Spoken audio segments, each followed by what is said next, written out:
샬롬, 주 안에서 복된 하루 되시기를 축원합니다.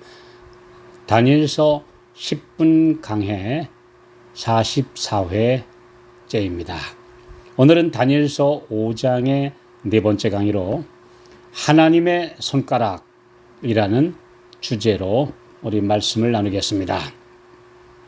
다니엘서 5장 5절, 그때 사람의 손가락이 나타나서 왕궁 촛대 맞은편 분벽에 글자를 쓰는데 왕이 그 글자 쓰는 손가락을 본지라.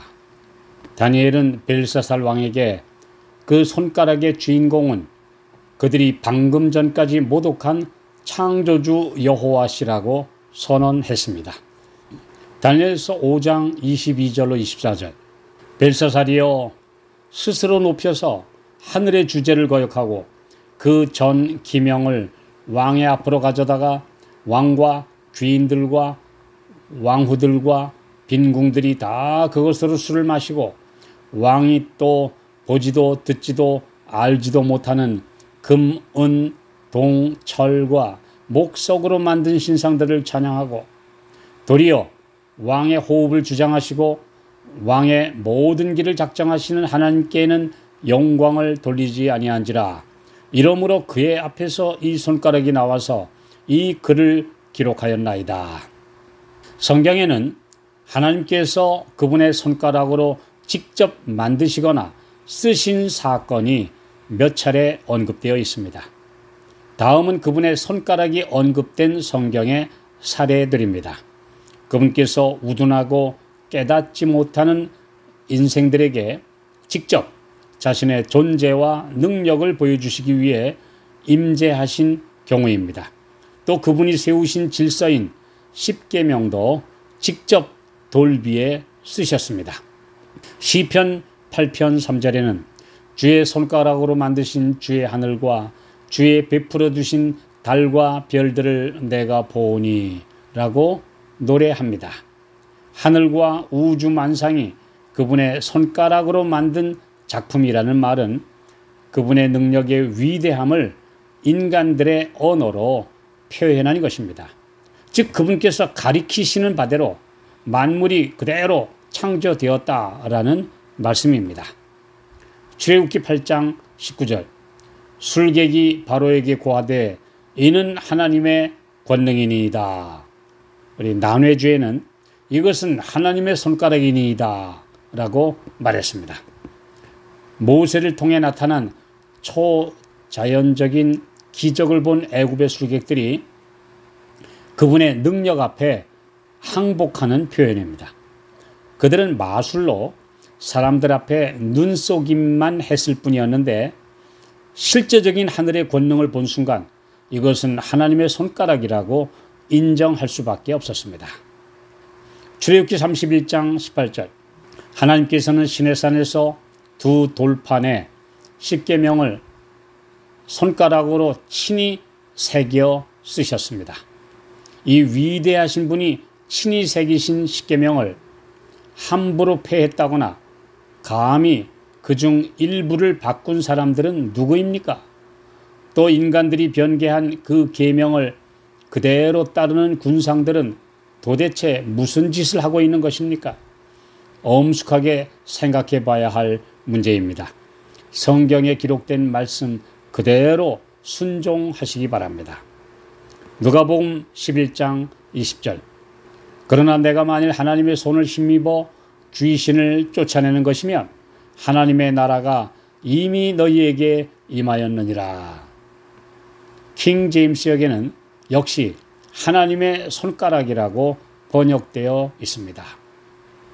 그분께서는 하나님이 지시하시는 대로 그분의 손가락이 하라고 하신 그대로 그 뜻을 하신 것입니다.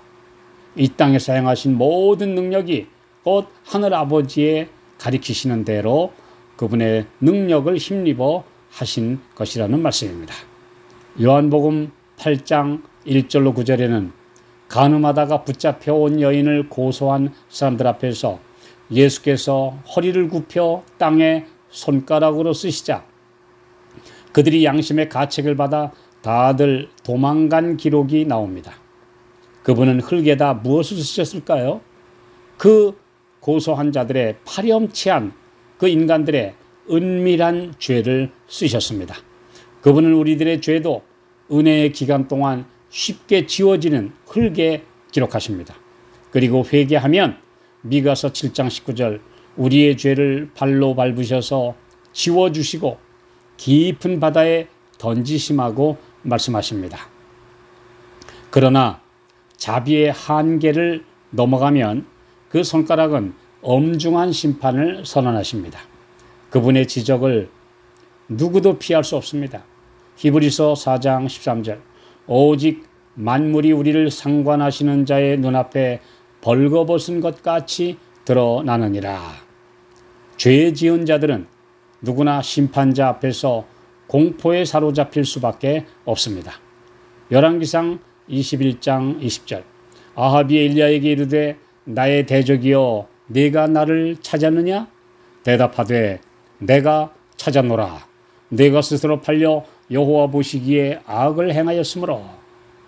악한 왕후 이세벨이 죄 없는 나봇에게 죄를 뒤집어 씌워 죽인 후 나봇이 죽었다는 말을 듣고 그의 포도원을 취하려고 가던 아합 왕은 포도원 모퉁이에서 기다리던 선지자 엘리야를 만나자 벌벌 떨면서 주눅이 든 음성으로 나의 대적이여 내가 나를 찾았느냐라고 말했습니다.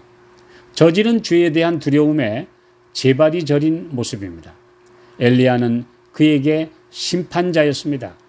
그 선지자는 당당하게 이 악한 왕 부부에게 하늘의 형벌을 선고했습니다. 침례 요한을 죽인 헤롯은 예수에 대한 소문을 듣고 요한이 환생한 것 아니냐며 공포에 떨었습니다. 벨릭스 총독은 사도 바울이 사도행전 24장 25절 의와 절제와 장차 오는 심판을 강론하자 시방은 가라 내가 틈이 있으면 너를 부르리라고 그 자리를 애써 피하려고 했습니다. 그러나 구주의 은혜로 모든 죄에서 용서받고 죄책감에서 해방된 성도는 주님을 만나는 것을 두려워할 이유가 전혀 없습니다. 그는 떳떳하게 심판정에 설 수 있으며 주님의 의의 옷을 입었으므로 당당하게 그가 가진 권리를 주장할 수 있습니다. 이사야 50장 8절 나를 의롭다 하시는 이가 가까이 계시니 나와 다툴 자가 누구뇨? 나와 함께 설지어다. 나의 대적이 누구뇨? 내게 가까이 나올지어다. 요한일서 4장 17절 18절 이로써 사랑이 우리에게 온전히 이룬 것은 우리로 심판날에 담대함을 가지게 하려 함이니 사랑 안에 두려움이 없고 온전한 사랑이 두려움을 내어 쫓나니 두려움에는 형벌이 있습니다. 두려워하는 자는 사랑 안에서 온전히 이루지 못하였느니라. 벨사살 왕은 그 와중에도 네가 우리 부왕이 유다에서 사로잡아온 유다 자손 중에 그 다니엘이냐? 라고 허세를 부립니다. 참 야비한 말입니다. 사람들은 한 번 낙인을 찍으면 평생 그렇게 합니다. 다니엘이 어린 시절에 포로로 왔지만 나라에서 존경받는 위인이 되어 명예롭게 은퇴한 국가 원로임에도 여전히 유다에서 잡아온 포로라는 딱지를 붙이는 것은 얼마나 유치하고 무례한 호칭입니까? 이처럼 이 세상의 사고방식은 사람들을 낙인 찍고 평생 그 멍에 아래 가두려고 합니다. 만약 하나님께서 그런 식으로 사람을 대하신다면 성경의 어느 위인도 감히 성도요 의인이라 불리우지 못할 것입니다. 왕은 보통 사람이라면 너무나 부럽고 황송한 자주옷과 금사슬과 왕 다음 자리를 주겠다는 이런 최고의 대우를 다니엘에게 제의합니다. 그날 밤에 멸망할 왕국의 영광에 불과한 하루도 못 가는 자리였는데 이 사실을 안 사람은 오직 하나님의 사람 다니엘 뿐이었습니다.